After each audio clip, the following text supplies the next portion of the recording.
am 62 years old, and I just purchased my first house. It's a 3-bedroom ranch-style, corner lot with lots of land. A block away from my house are these woods. And this is where I walk Blackberry. Blackberry is my Shih Tzu Yorkie. He is all black, white paws, little stripe right here in the middle, white. He looks like he's wearing a tuxedo. And one day on our walk in the woods, as I'm walking, and the woods are not that big, by the way. They're only about 2 miles long each way, but they're woods, and I'm a city girl. But they're beautiful, right? They're beautiful. It's autumn, the leaves, it's raining leaves, very beautiful orange, burgundy leaves, and there's deers and squirrels and chipmunks and all kind of critters. I feel like Snow White, when I go into the woods, right? So I'm walking Blackberry, and as I'm going deeper into the woods, I start to get this feeling, and it's a very familiar feeling. My hand starts to get clammy, my heart starts to race, and my chest feels like it's going to implode. I take a deep breath, and I look behind me, and there's nothing there. And Blackberry looks at me like, girl, the hell you scared of? And I'm like, right? It's nothing to be scared of. It's just you and I. So we keep walking, right? But as I'm walking deeper and deeper into the woods, the feeling intensifies. And I feel like someone is following me. And it's getting closer and closer and closer. And I'm getting more and more and more scared. So I take a deep breath, and I turn around, and I'm in 1964 in Puerto Rico under my mango tree. I am 4 years old. My mango tree is majestic. The air is pure, the sun is bright and warm. And I hear my parents talking about, we're moving to New York City. My grandmother is telling my mother, las calles están llenas de oro, mija. The streets are paved with gold, that's what she said. New York City is where the money's at. In my mind, New York City is this giant, tall skyscraper surrounded by a fence, surrounded by water. 2 years later, we migrated to New York City, to the Bronx, to the ugliest building you ever want to see. It is nasty. 3-story building, it is damp, it is clammy, it is ugly, it's nasty, and it stinks like piss.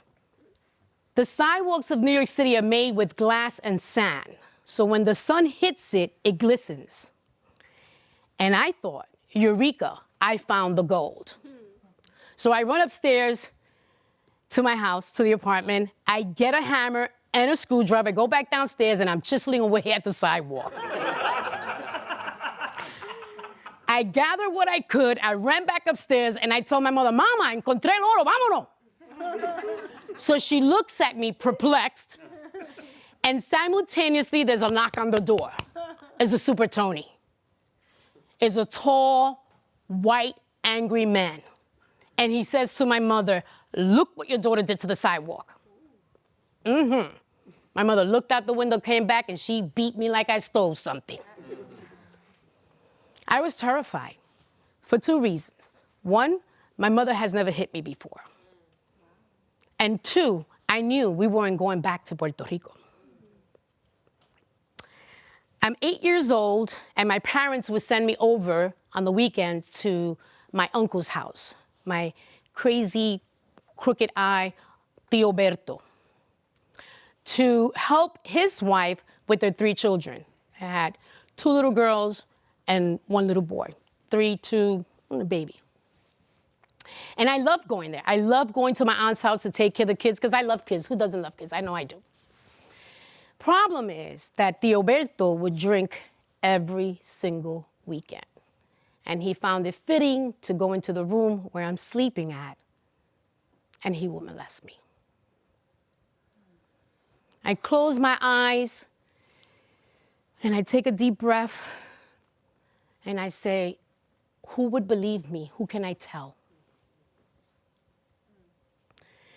And now fear has a face, and it's Tío Berto. I'm 16 years old. I'm in Cypress Avenue on 140th Street where we moved to. Cypress Avenue is very, very lively. The winters are very cold, and the summers are really, really hot. You have your abandoned buildings, a mucho graffiti all over the place. Spanish men are playing dominoes in front of the bodega, right? The pump is open. We're playing hopscotch, double dutch, and skelsies. Boom! There goes a gunshot. Very common on Cypress Avenue. So we all run to see who shot this time. And as I towards the crowd, I clench my fist on my chest, and I see in front of me a dead body. In a pool of blood, brains splattered all over the place. And we all knew it was Don Juan who just killed his brother-in-law. And now fear has a face, and it's Don Juan. I am 26 years old, and I am just coming out of a 3-year drug rehabilitation program. Promesa on 176th and Clay in the Bronx. And I'm very happy about that. I take a deep breath as I'm walking to the train station, and I can hear my counselor, Papa John, saying to me, Connie, you have to live life on life's terms. I had no idea what the hell that shit was. Because as I'm walking towards the train station, I see drug dealers, people getting high, drinking. Nothing much has changed. And I'm wondering, how the hell am I gonna live this life drug-free? And now fear has a new face, and it's recovery. I'm 30 years old, and I marry my childhood sweetheart, Steve. Steve is tall, dark, and handsome. All right, he's not that tall. But he is handsome. He's like a replica of Bruno Mars. And I am in love with Steve. But the problem is that love came with black eyes, bruises, and broken dreams. And now my fear has a new name, and it's called Steve. I am now 35 years old, and in front of me is the most beautiful thing I have ever seen. Blondish hair, hazel eyes, smells so good, my son Glenn. Oh, I'm in love with this kid, but I'm terrified. Because I'm asking myself, how the hell am I gonna protect this kid in this cruel world? I was so terrified that if Glenn coughed the wrong way, my ass was in the hospital in the emergency room. Heck, they even knew who we were. Miss Pacheco, Nurse Amanda. Miss Pacheco, you don't need to continue to bring him for a cough. He's fine. You could give him cough medicine. And I'm like, I just want to make sure I don't kill him. And now fear has a new face, and it's my son. I'm jolted back to the reality when Blackberry is pulling on the leash, and he's looking at me like, girl, are we gonna keep walking or what? So I take a deep breath, and I'm gonna turn around, and I'm gonna face my fear. And as I look, I realize that fear is not my mom, it's not my Tío Berto, it's not Don Juan, it's not recovery, it's not my husband, it's not my son. The fear is me. My name is Connie Pacheco. I am the proud owner and president of Recoveries Are Us. Thank you. Yes.